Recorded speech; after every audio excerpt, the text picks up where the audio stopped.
Good afternoon, welcome to the Greek Gods and Goddesses tour. I'm Dr. Paul Kiritsis, and today I'm going to be discussing a very interesting goddess, Demeter.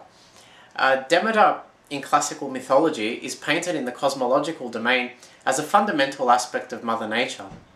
She was extremely popular with the simpletons and the rustic population of the Hellenic lands, presiding over the fecundity of the earth, agriculture and the cycle of the seasons. Her most common epithets were Thesmophoros and Sitor, two Greek root words which denote divine order and wheat, and inextricably link the primordial goddess with the powerful ways and will of Mother Nature. Together with the Olympians Hestia, Hera, Hades, Poseidon and Zeus, Demeter was the offspring of the Titans Cronus, or Father Time, and Rhea, the Earth Mother. The goddess is ascribed a superficial presence in Homer's epic poems, the Iliad and the Odyssey, and remains rather neutral in the Trojan War. Nevertheless, she was reputed for her fierce independence and her absolute authority over created nature, traits which evoked envy and jealousy amidst the other divine inhabitants of the cosmos. Of course, her own sense of liberation and feminism made her a primary target for Olympian gods who enjoyed the thrill of the chase and the many rewards that came afterwards. Poseidon, for instance, pursued her relentlessly for a long time. In one myth that predates the advent of classical Greece, Demeter sought to escape his advances by morphing into a mare and then taking refuge amongst some wild horses. But the god had foreseen this trick. He simultaneously morphed into a stallion and took her unawares as she tried to flee. Their sexual union yielded two beautiful children, a dark horse named Orion and a daughter whose name is known only to initiates of the Arcadian mysteries. According to a pre-Hellenic legend, the Olympian god Pluto, or Hades, was a son of Demeter and a Cretan hero named Iasion. Demeter had other children too, but it appears that the most favoured of was her beautiful, radiant daughter to Zeus, Persephone. An early Homeric hymn of the 8th century BC recounts the passions of Demeter and Persephone, both of whom would suffer at the hands of Pluto, lord of the underworld. One day, or so the myth narrates, Persephone embarked on a small pilgrimage to some nearby meadows for the sake of collecting her favourite wildflowers. Her grace, elegance and beauty did not go unnoticed. Peering through a small crevice in the earth nearby was Hades, who became enamoured with her at first sight. To successfully abduct her, he concocted a conspiracy in which he called on the assistance of his own brother, Zeus, and their mother, Rhea. The latter caused a supernal narcissus to bloom from in between a cluster of rocks, a flower whose form seduced the eyes of mortals and gods alike. When Persephone ventured near for a closer look, a schism formed in the earth beside the narcissus.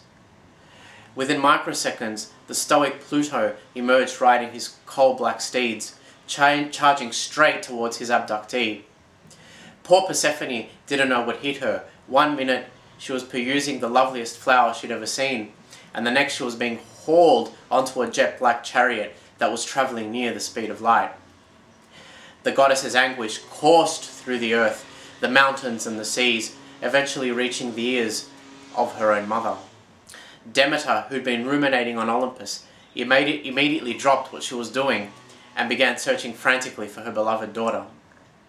For 9 days she wandered above the surface of the earth, peering behind every stone, in every rock pool, trench and grotto, but all to no avail. Her daughter had somehow vanished into thin air.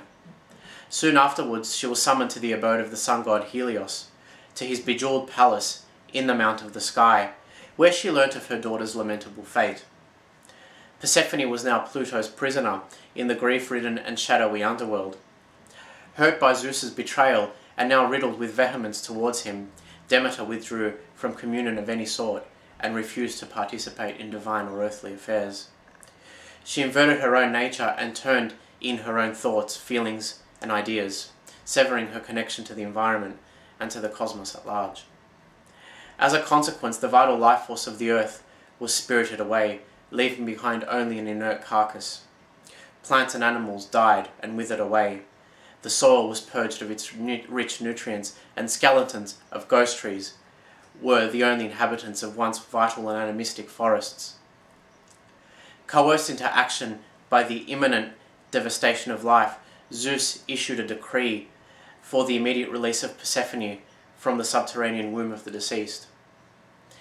Pluto, who'd been following the succession of events from the great below, tricked Persephone into consuming pomegranate seeds before capitulating to the will of his mightier brother. The implications were that Persephone was now bound to the underworld and its master eternally. After much mediation on Olympus, it was eventually decided that each year Persephone would spend 8 months with her mother Demeter and 4 in the company of her newly wedded husband Pluto. Somewhat appeased by this outcome, Demeter proceeded to render the earth fertile once again. This tale was an allegory fabricated to explain the rotation of the seasons, as well as the exoteric realm, exoteric totem pole upon which the pre-Hellenic Eleusinian mysteries at Eleusis in Greece were based. Sacred to Demeter was the entire earth itself, but particularly plants like wheat, barley, poppy and mint, animals like the gecko, pig and the serpent, and birds like the crane, turtle dove and the screech owl. Her Latin equivalent is Ceres. And that concludes today's lesson on Demeter. Next up, I'll be following with an exposition on the god Hephaestus. See you then.